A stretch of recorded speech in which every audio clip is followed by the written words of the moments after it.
This is just your buildup of plant material, like you've got nothing under there. Okay. Great for birds. Birds like to make their tiny little squirrel nests in there.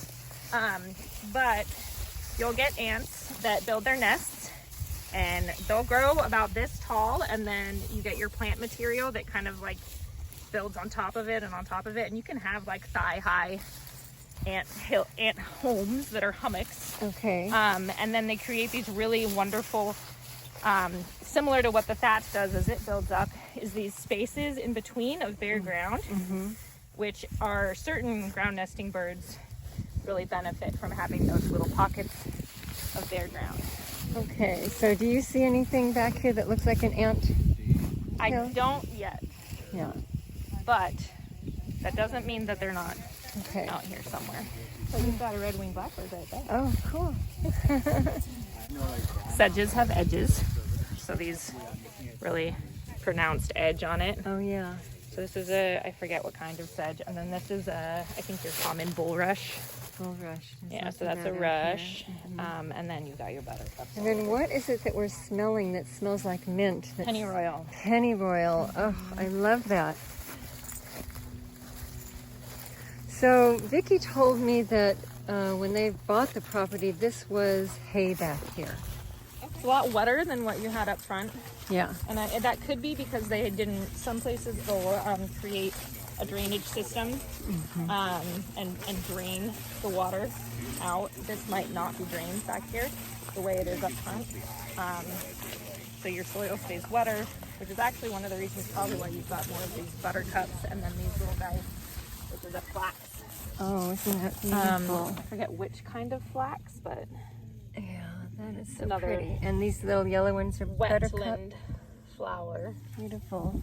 Yeah. Yeah, I love coming back here. This is like one of my favorite parts of the property. Normally it hasn't been this wet in the middle like this. Yeah, and this is, a lot of it is rainwater that just collects because those soils that they were talking about, the clay soils keep it harder for, there's your anthill. Oh, this is an anthill? Yeah, there you go. Let me see.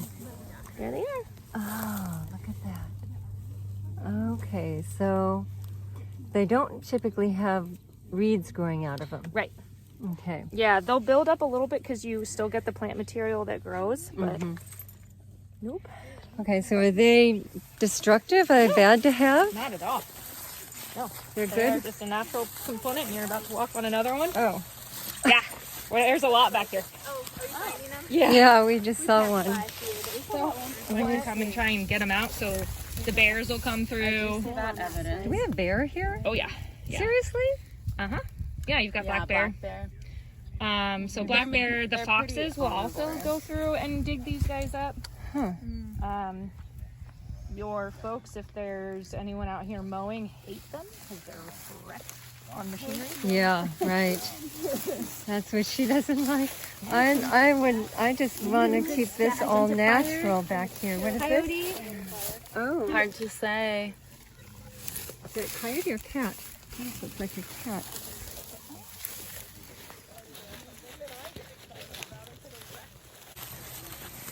So fun. Years ago, it was a productive hayfield. Okay. And apparently there's a beaver dam in here somewhere.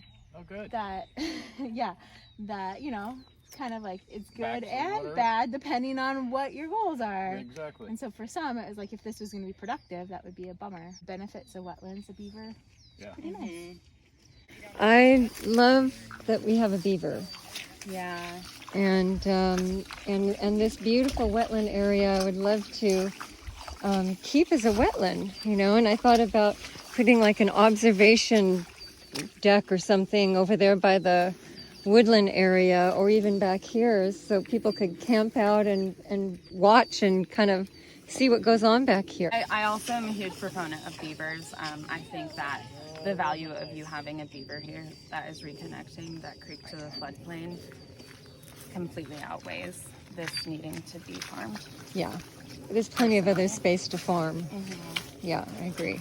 Cool. Okay, I'm During gonna the Homestead Act, a lot of areas in Western Oregon and Western United States that are more temperate rainforests like this,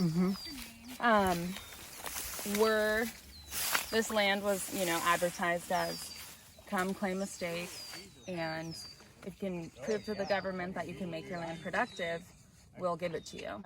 Hundreds of thousands of acres span. A lot of creeks were pushed to one side of properties in what's called channelizing that creek in order to drain the field so that that land could be made productive. Okay. Because you can't farm wetland. Right. There's a lot of detriment to watersheds and watershed connectivity and water retention during dry months. Oh, look at And this. so, I mean, it's a beautiful farm you have here. I think as far as how you're going to manage it in the future, it kind of depends on who's doing the management. So Yeah. it will be a question of linking up with the right person and Yeah. making it work for both folks. And what is it? Watershed Enhancement Board. The watershed enhancement. We're a state agency that makes grants to fund all different kinds of watershed enhancement projects. We fund conservation easements as You one of do? the things we do. We Okay. fund conservation planning and conservation practices. Okay. We make funding to not directly to landowners, but to organizations that support landowners, like Okay. the Oil and Water Conservation Oh, District. great. Oh, what's that? He's dead? yeah. Oh, but I've got people that want to go out here with me. So back in those tree lines, there's where the creek is, and maybe we can see the beaver dam. This is the species I was talking about. That would be really good over there to help stabilize. Okay. Those eroding side banks. Okay. So these plants here, these are willow, Yes. and we like willow. Like They're good. Pacific willow, Uh-huh. but I think Melissa is definitely better at plant identification than me.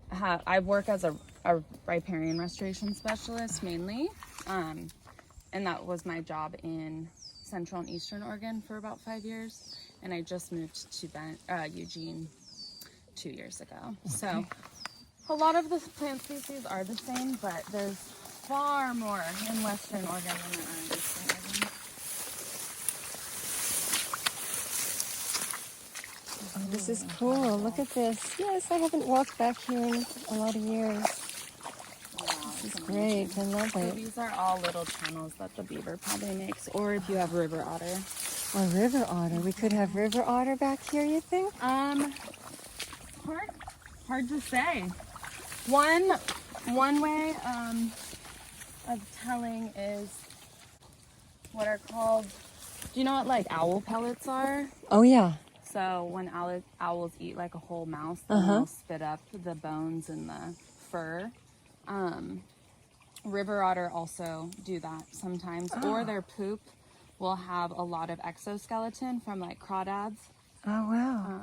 And so sometimes you can see that, and this is something that almost makes me, it almost could look like that a little bit.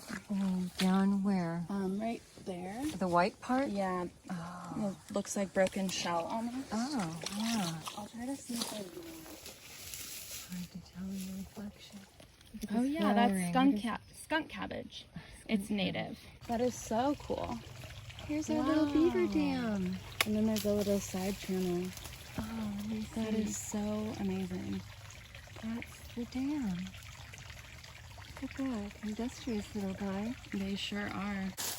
A telltale sign that this is beaver is their front teeth, those buck teeth, will always leave a groove from where their little gap is. I see, and it's an angled cut, isn't it? Yeah, and that I would bet money is on every single one of these. So this water looks pretty still, so there's got to be a dam someplace, right? Yeah, and that's also a telltale sign of beaver, is because beaver actually have evolved to be irritated by the sound of running water or flowing water. They like water to be still. Huh.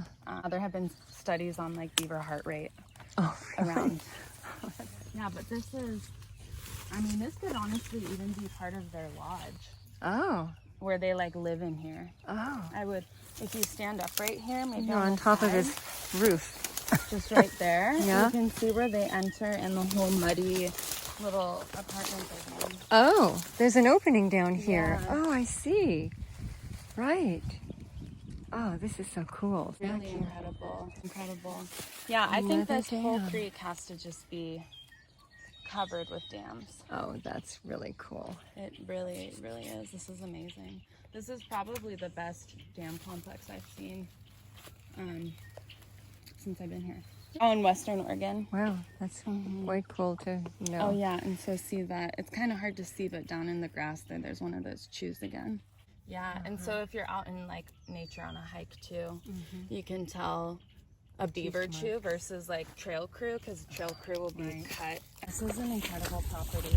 Oh, good. I'm so glad that you see potential in it. Oh yeah. Oh, Yeah. a little deep? deep there. Okay, let's see. Yeah, just good? this is kind of its own little river channel. Okay.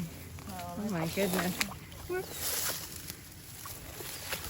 oh gosh. My phone. I got it. Oh my god. You good? Found other dams. We saw them. Did you? And all those poles over there, you think that's a beaver stash pile of wood? I think that makes sense. And then they'll use that wood when the water's up and they can float, they can swim the length. That is amazing. Any way for them to get to the water and then be able to carry their wood downstream, because the stream isn't open to be able to carry it. Okay. Over here and stack them, and then they'll slowly utilize them to build their lodges. Yeah. Isn't that clever? Yeah. They're really incredible animals. I mean, like this stick right here, it's a bunch of sticks like this that are